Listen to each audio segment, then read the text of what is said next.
Жаз келип короого көчөт отургузуу мезгили да башталды. Агроном Нурлан Албановдун айтымында эгер мол түшүмдү алам десең, алгач көчөттү туура тандаш керек. Эң негизгиси көчөттүн бутагынын абалына көңүл буруу зарыл. Кыйштырылган көчөттөрдү алсаңар, булду ошондон жаңылбайсыңар. Жаппай болуп кала турган көчөттөр, мөмө жемиш бактарынын арасында бүт көчөттүн баары мондой тикенектүү болуп калат.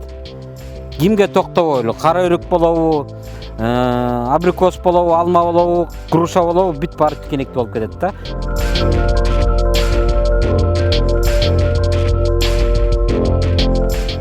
Бул тикенектүү болуп кеткен көчөттүн баары бул жаппай деп эсептелет. Анан көңүл бура тургандагы жерлерибиз көчөттүн стандартына эсептеле турган стандарт болот өзүнүн көчөттүн. 1 жылдык көчөттөр 1.60-тан 1.50-ге чейин бою бийик болгон көчөттөр бул стандартный деп эсептелет да. Бул ыңгайлуу көчөттөр. Кичинерээк болуп калса бул 50-60 сантиметрге чейин өскөн көчөттөр бул стандартка жатпайт.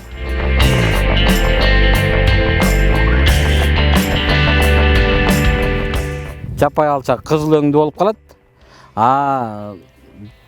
Татынакай көчөттөр болсо мындай кара өңдүүгө өтөт да. Мисалы үчүн ар бир сорт өзүнө байланыштуу өңдүү түзөт. Мисалы үчүн бул кара кызыл болсо, дагы бир сорту бар, киргизский превосходныйдан башка, кабардинка деген сорт. Ал стволдордун баары капкара болуп калат да. Көчөттөр 1 жылдык, 2 жылдык жана 3 жылдык болуп бөлүнөт. Хадистин сунушу боюнча 1 жылдык көчөттөр жаш болгондуктан топуракка бат адаптацияланат жана жакшы өсүп кете алат. 2 жылдык, 3 жылдыктардын тамыры чоңоюп калат да, кийин отургузганда 2 жыл, 3 жыл ооруп, өзүнө келе албай да ооруй берет да. Ошон үчүн 1 жылдык көчөттөрдү отургузганга аракеттениш керек.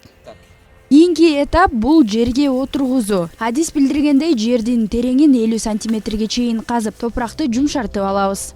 Мисалы үчүн биз азыр бул чаккага кык даярдап койгонбуз, чириген кык. Бул чириген кыкты ар бир бактын түбүнө жок дегенде жарым чакадан салыш, жарым чака сал. Кыйштырылган киндикчеси. Ошо киндикчеси бизде күндү карап туруш керек да, түштүктү. 5 сантиметрге чейин мисалы үчүн мындай көмүлбөй туруш керек. Көмүлүп былдый топурактын мисалы үчүн кирип кетсе, мындай терең отургузуп калса, бул көчөтүбүз өспөй калат. Акырындан өтө катуу эмес, тебелеп коюшубуз керек. Бул эмне үчүн тебеленип атат? Бул ортосундагы жел калып калбасын деп.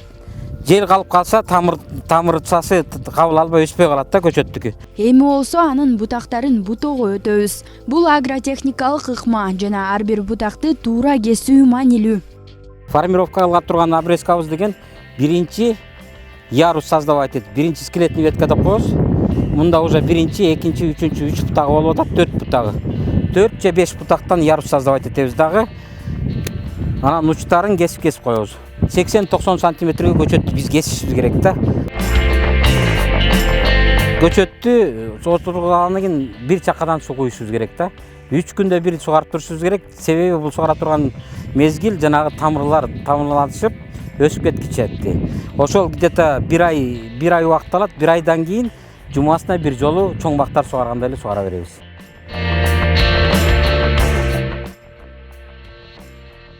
Айзада Нурадилова, Гүлчөрө Казымкулов, Нью ТВ.